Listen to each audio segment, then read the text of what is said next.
It's easy to assume that different phones show you the same number of bars for the same signal strength, but it's not always true.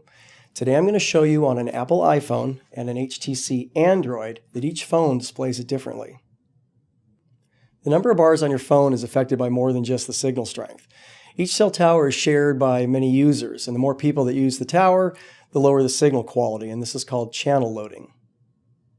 Imagine you're in a crowded room and you're talking to a friend of yours. Their voice is the signal level that you're trying to listen to, but the voices of all the other people would represent channel loading. If your friend is speaking loudly, but so is everybody else in the room, then the channel loading is high and you still may not be able to hear them. But if your friend is whispering and everybody else is quiet, you might be able to hear them pretty well against the silence. Effectively, this is like having very low channel loading. To see the effects of channel loading and signal level, I'll be using a piece of test equipment to simulate the cellular tower. For signal strength, I'll be adjusting the pilot power, or C pitch. For channel loading, I'll be adjusting ECIO. Okay, first off, we're going to try the HTC Android phone. I'm adjusting the signal level, and it's easy to see the number of bars changing on the phone. Now I'll go from the low channel loading to the high channel loading, and I will adjust the signal level here. Now as you can see, the number of bars seems to be tracking the signal level. It doesn't seem to care what the channel loading level is on the HTC. This gives me confidence that the number of bars I'm seeing is representative of the signal level that the phone is receiving. Alright, this time we'll try the iPhone.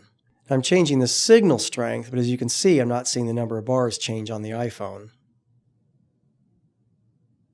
Now I'm going over to change the channel loading, and I'm not going to change the signal level at all. I've had to wait a couple of minutes because I've noticed that the iPhone can take a while to update the number of bars on the display sometimes. Now the number of bars has dropped, showing me that the iPhone is influenced by channel loading. Now just to be safe, I'm going to take the power level down,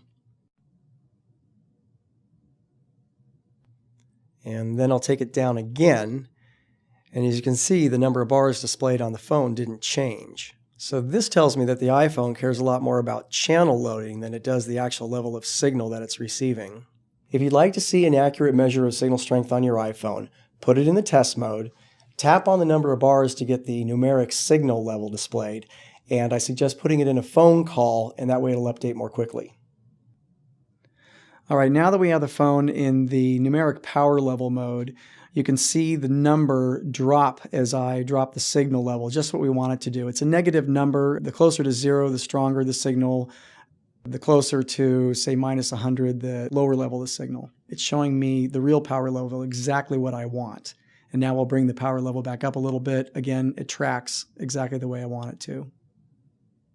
This demonstration showed us how different phones can calculate the number of bars to display very differently. The HTC Android showed us the actual signal level, while the iPhone favored channel loading.